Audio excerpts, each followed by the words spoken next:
If you're just joining us, this is still iBrand Daybreak. Yes, welcome back. Let's talk about what's going on the front pages of the newspapers this morning.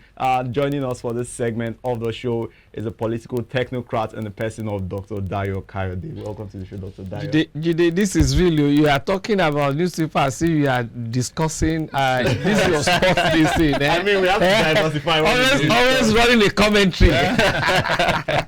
Oh, okay. You're making me to remember that guy, what's his name? Okonkwo, something like that. That said they have played the 0-0, this and that. I mean, the way that guy speaks that time, the way you talk now, it makes me to remember him. He's blind. Yeah, you need to go and Google him to make him your mentor, you know. I definitely would after we do this. Okay, now let's start off with the Tribune, the Nigerian Tribune. The major one on the headline, on the front pages of that one this morning is about what's going on with the Southwestern governors. Yes, the Southwestern governors.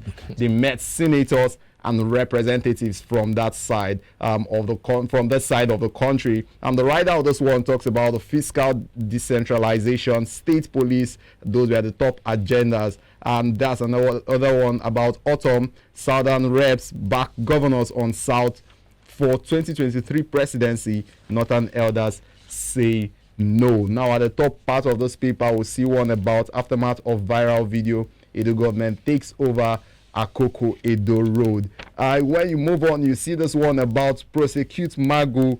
PDP tells Buhari. That's what PDP are telling the president right now. More of this one is on page 28 of the paper.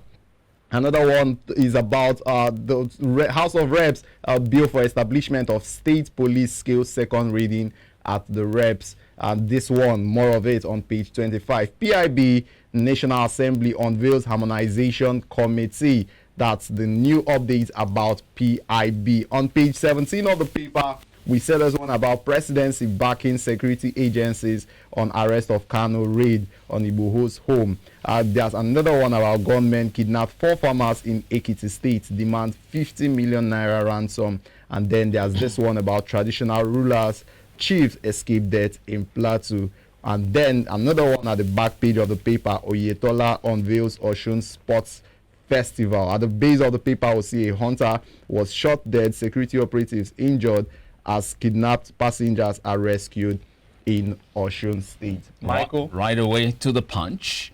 Bandits hold 348 students. UNESCO sounds warning as ACF lampoons federal government. And we have at the topmost portion, reps debate state police bill, want guns for regional outfits. UK Parliament debates Kenya's role in Nnamdi Kanu's repatriation today. And wealthy Nigerians, not the poor, benefiting from fuel subsidy. Federal government. Let's drop to the very bottom of this paper. Leather can boost Nigeria's earnings by 70%, says the Vice President Oshibajo. Now, handle NNPC unbundling with utmost care. NLC tells National Assembly. Court remands 8 suspected rapists, killers of Uniloran students. And a Senate plans intervention in alleged encroachment by Benin Republic. Done? Okay, now on the Vanguard, the major headline on the Vanguard this morning is about electoral law and PIB as the Northern governors, they battle Southern governors. More of this one you can see on page 5 of the paper. Just at the top of that one, you see the one about investments in Nigeria's petroleum sector. This is down to 30%. That's according to the NNPC. And then there's another one about Buhari's relationship with governors. Cordial, says APC's think tank. And then just below that one, there's the one about the 900 million naira fraud. Court remands ex-JAM boss Ujerinde in prison custody. Going down the paper, we see this one coming from the presidency. Government won't condone using freedom of expression to sabotage Nigeria's unity. That's according to the Nigerian presidency. And then below that one, the reps bill provides 5-year jail term for unlawful protesters. Michael? Yeah, we've got the nation. Senate House joint panel to harmonize PIB. Bandits. We are holding 121 Kaduna school pupils. World Bank excludes Nigeria from $4 billion COVID-19 cash. APC extends membership registration in Kwara, Ogun. The major headline there, North's elders groups reject South's 2023 zoning demand. Okay, that's all on the major papers this morning. Now let's go straight to Dr. Dayo. Let me start off with the Vanguard here. And this one about northern and southern governors is looking like it's a battle right now. They say northern groups battle southern governors over the electoral law and PIB. Your thoughts as regards this one? Yeah, you see, there's bound to be a difference in the way the North and the South thinks about all these things, because we're in a democratic setting, and there's bound for people to have a kind of to add that political pep to their thinking. You understand what I'm saying? All in a way to control resources of the land. Now, talking about PIB, you can see that the National Assembly, the Senate, and the House of Reps, one was proposing 3%, the other 5%, and they are talking of harmonizing the two. Meanwhile, even the North that you are not having oil from, they are giving them 30% of profit of NNPC towards looking for oil in the North. You don't understand? So you can now see why the two of them will be different in their thinking. This oil is being gotten from the South, especially the South and part of Southeast. So why can't we, for goodness sake, let the hen that lays the golden egg enjoy part of it? I don't know whether you have been opportune to go down to those areas to see how degrading their environment is, to see how impoverished their people are. But it's so unfortunate. Some people will argue, but they always give them some money. What have they used that one for? That is another discussion for another day. But the issue is this: let them have sense of belonging. Let the PIB recognize where that resource is coming from. Go to some of the roads. Go and check out some of the roads in the North, and then check out the roads in the South and Southeast. Then you will know why those people in the South and Southeast are agitating. Not until when those inequalities are being treated judiciously, then we'll always be having these problems. Even though, yes, like I said on another platform, that yes, thank God, at least now the genes has been broken. Because for the past 20 years or so, we have been trying to pass this bill, but they have passed it now. And a 1,000 miles journey start with a solitary step. Let me advise our Southeasterners and Southerners and all that look, it is a step out of the 1,000 steps. As it is, we need not to fight ourselves, but let us see in the coming years how we make progress as regards this PIB. And I'm very sure we'll definitely be making progress. Now, the southern governors and the northern elders appear to be at different ends. Do you understand? It's not so. Oh, well, this is politics.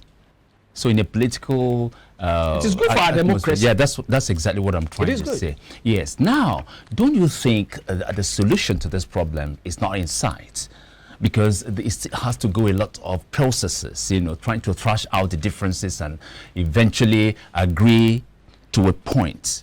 You don't see this happening anytime soon, do you? And that's why I said that a 20-year jinx has been broken.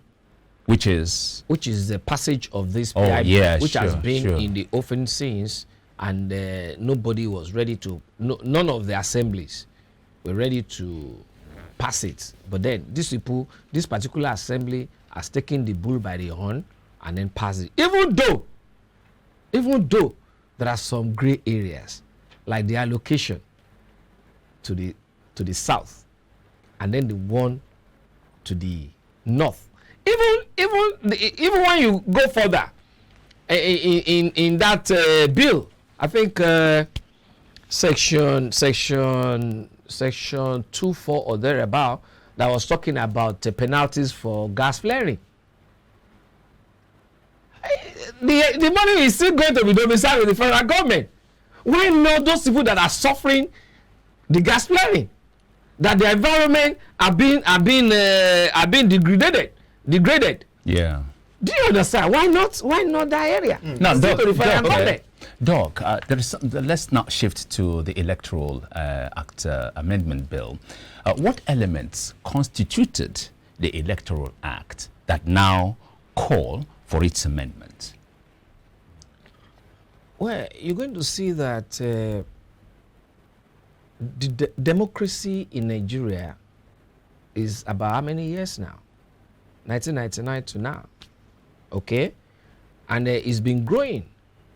We keep on growing. And the more you grow, the more gray areas you see.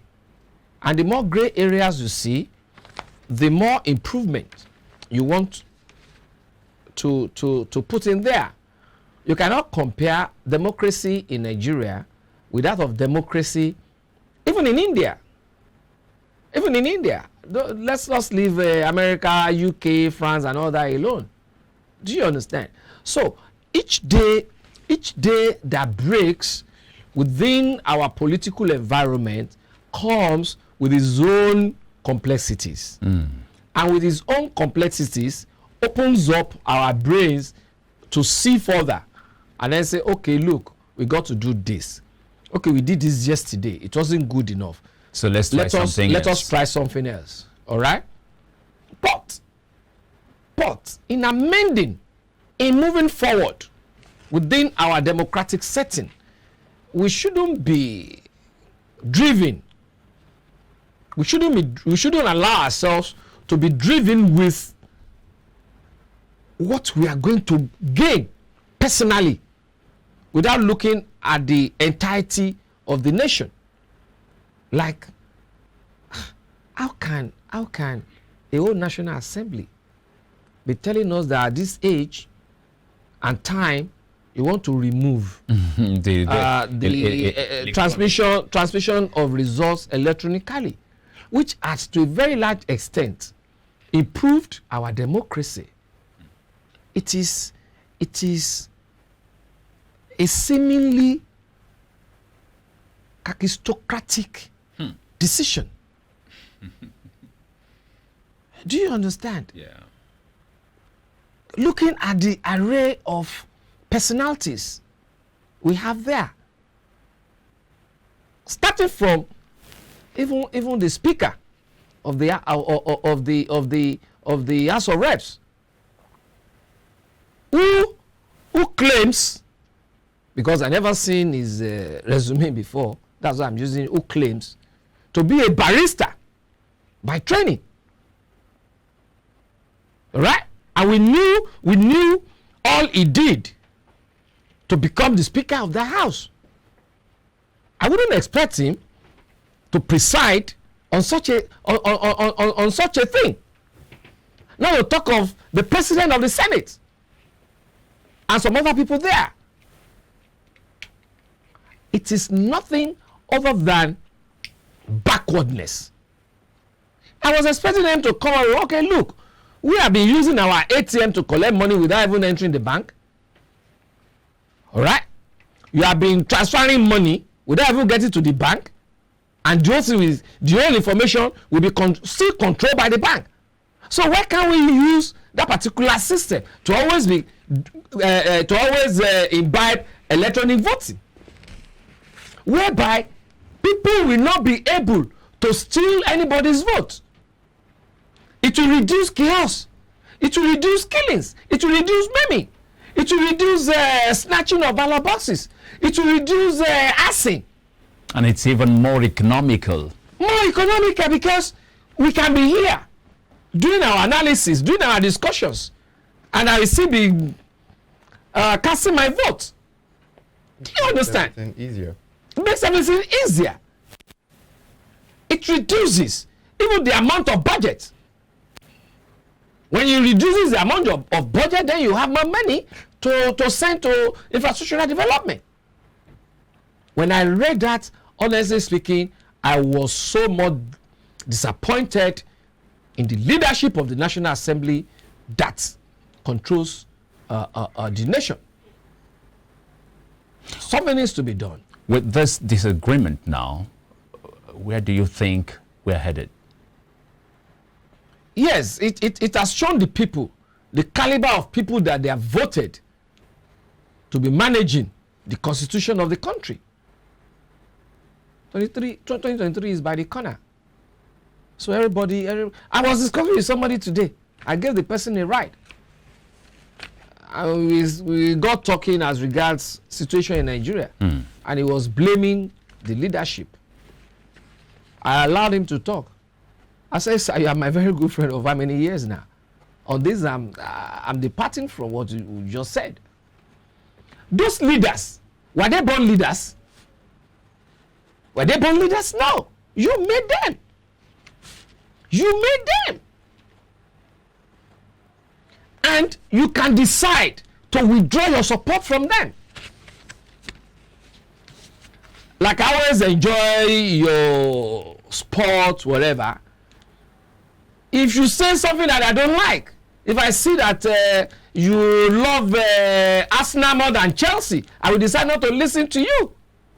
Say, no, let me go elsewhere. Because you're a fan of... I'm a fan of Chelsea. Even my blood is blue.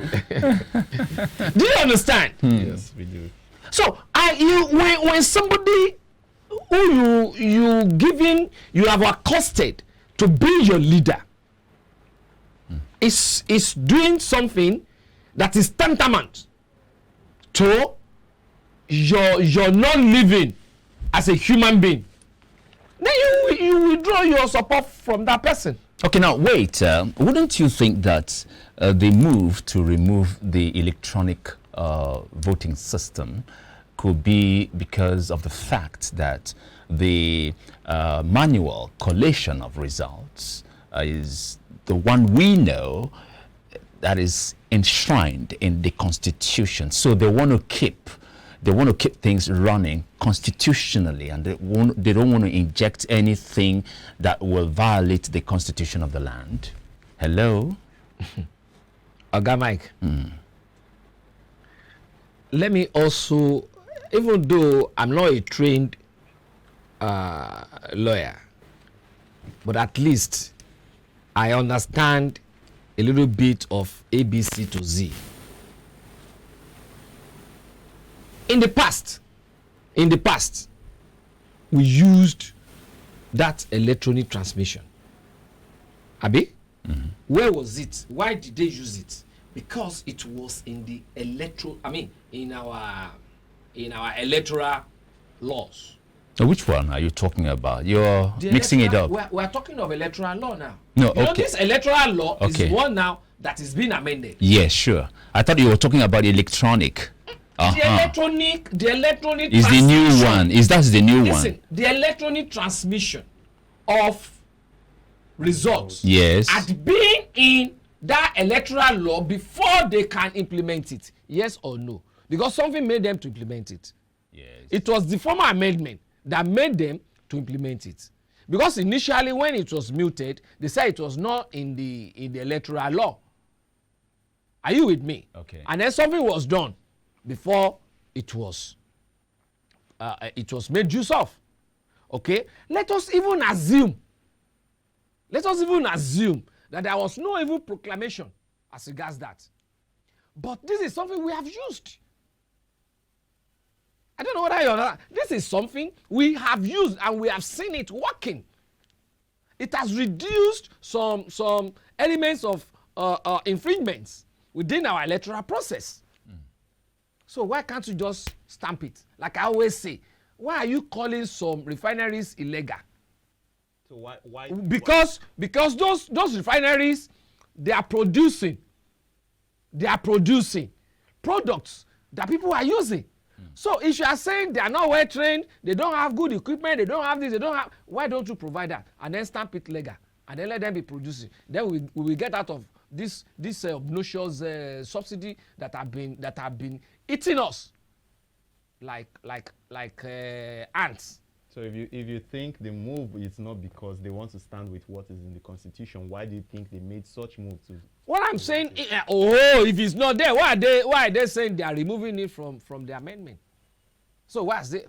Thank you, Jide, for helping me out. You didn't thank No, me. I'm asking. No, I'm also telling you that thank you for saying that. If it had not been in that electoral act, why are they now saying they are removing it I'm from asking, electoral why act? do you think they are preventing the electronic transmission of the results? Why would they, when they have seen that the thing affected them in getting Arumoje election in the past? Why All right. You know, these politicians, let me tell you, these politicians, they are always looking for ways and manners to be able to establish their clause on us.